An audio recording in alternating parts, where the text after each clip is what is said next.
Hi friends, welcome back to my channel. ಇವತ್ತಿನ ವಿಡಿಯೋದಲ್ಲಿ ನಾನು ಅವರೆಕಾಳಿಂದ ಮಾಡಿರುವಂತಹ ಒಂದು ಅವರೆಕಾಳು ವಡಾನ ಯಾವ ರೀತಿ ಮಾಡೋದು ಅಂತ ತಿಳಿಸ್ಕೊಡ್ತಾ ಇದ್ದೀನಿ. ಹಾಗೆ ಈ ಅವರೆಕಾಳು ಸೀಸನ್ ಮುಗಿಯೋದ್ರೊಳಗೆ ಒಮ್ಮೆ ಆದರೂ ಟ್ರೈ ಮಾಡಿ ನೋಡಿ, ತುಂಬಾ ಟೇಸ್ಟಿಯಾಗಿರುತ್ತೆ. ಹಾಗಾದರೆ ವಿಡಿಯೋನ ಸ್ಟಾರ್ಟ್ ಮಾಡೋಕ್ಕೂ ಮೊದಲು ಯಾರೆಲ್ಲ ನನ್ನ ಚಾನಲ್ನ ಸಬ್ಸ್ಕ್ರೈಬ್ ಮಾಡದೆ ನೋಡ್ತಿದ್ದೀರಾ, ಪ್ಲೀಸ್ ಸಬ್ಸ್ಕ್ರೈಬ್ ಮಾಡಿಕೊಂಡು ಪಕ್ಕದಲ್ಲಿರುವಂತಹ ಬೆಲ್ ಐಕಾನ್ನ ಕ್ಲಿಕ್ ಮಾಡೋಕ್ಕೆ ಮರಿಬೇಡಿ.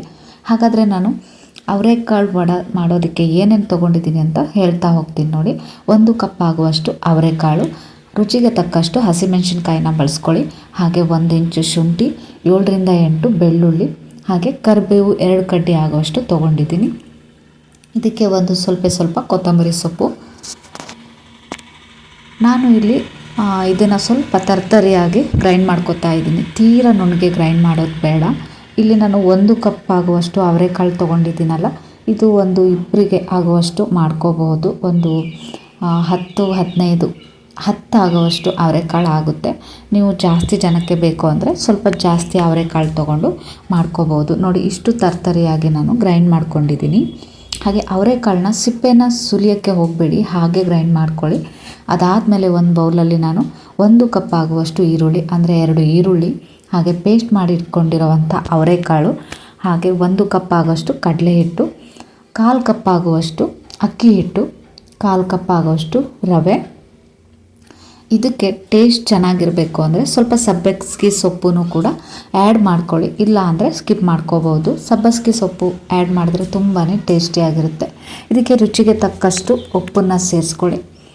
ಕ್ರಿಸ್ಪಿಯಾಗಿ ಬರಬೇಕು ಅಂದರೆ ಸ್ವಲ್ಪ ಕಾರ್ನ್ಫ್ಲೋರ್ನ ಕೂಡ ಸೇರಿಸ್ಕೋಬೋದು. ನಾನು ಇಲ್ಲಿ 1 ಸ್ಪೂನ್ ಆಗುವಷ್ಟು ಕಾರ್ನ್ಫ್ಲೋರ್ನ ತೊಗೊಂಡಿದ್ದೀನಿ.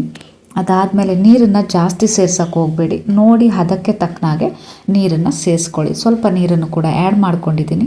ಇದನ್ನು ಚೆನ್ನಾಗಿ ಮಿಕ್ಸ್ ಮಾಡ್ಕೊಳ್ಳಿ.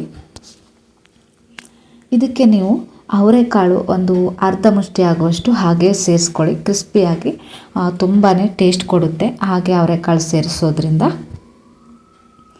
ಇದು ಚೆನ್ನಾಗಿ ಮಿಕ್ಸ್ ಮಾಡಿದ ಮೇಲೆ ಒಂದು 10 ನಿಮಿಷ ಹಾಗೆ ಇಟ್ಬಿಡಿ. ಚೆನ್ನಾಗಿ ಹಿಕ್ಕೊಳ್ಳಿ ಹಿಟ್ಟು.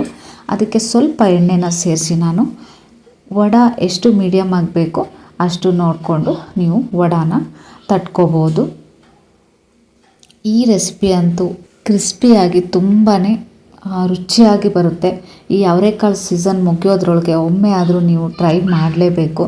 ಹಾಗೆ ನನ್ನ ಯೂಟ್ಯೂಬ್ ಬಯೋದಲ್ಲಿ ನಾನು ಇನ್ಸ್ಟಾ ಹಾಗೂ ಫೇಸ್ಬುಕ್ ಲಿಂಕನ್ನು ಕೂಡ ಅಪ್ಲೋಡ್ ಮಾಡಿದ್ದೀನಿ. ನಿಮಗೆ ಇಂಟ್ರೆಸ್ಟ್ ಇದ್ದರೆ ಅದರಲ್ಲೂ ಕೂಡ ಫಾಲೋ ಮಾಡ್ಕೊಳ್ಳಿ.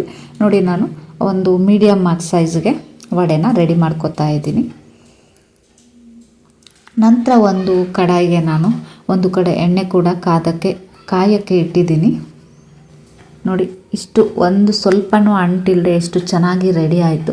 ಇವಾಗ ಎಣ್ಣೆನೂ ಕೂಡ ಕಾದಿದೆ, ಚೆಕ್ ಮಾಡ್ಕೊಂಬಿಡೋಣ. ನೋಡಿ, ಎಣ್ಣೆ ಬಿಸಿಯಾಗಿದೆ. ಗ್ಯಾಸ್ ಸ್ಟವ್ನ ಮೀಡಿಯಮ್ ಅಲ್ಲಿಟ್ಟು ವಡಾನ ನೀವು ಕರ್ಕೋಬೋದು.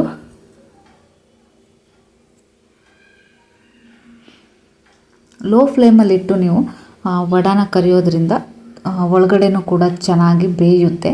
ಒಂದೇ ಸಮ ಹೈ ಫ್ಲೇಮಲ್ಲಿ ಫ್ರೈ ಮಾಡೋಕ್ಕೆ ಹೋಗಬೇಡಿ, ಒಳಗಡೆ ಮಾಡೋದನ್ನ ಮರಿಬೇಡಿಗೋಸ್ಕರ. ನಾನಂತೂ ಈ ಬಿಸಿ ಆದಂಥ ಅವರೆಕಾಳು ವಡಾನ ಟೇಸ್ಟ್ ಮಾಡಿದ್ದೀನಿ, ತುಂಬಾ ಚೆನ್ನಾಗಿದೆ. ಇವತ್ತೇ ಟ್ರೈ ಮಾಡಿ ನೋಡಿ, ಹೇಗೆ ಬಂತು ಅಂತ ಕಮೆಂಟ್ ಮಾಡೋದನ್ನ ಮರಿಬೇಡಿ. ಇದೇ ರೀತಿ ಹೊಸ ರೆಸಿಪಿಯೊಂದಿಗೆ ಮತ್ತೆ ಬರ್ತೀನಿ. ಅಲ್ಲಿ ತನಕ keep watching my channel. Thank you.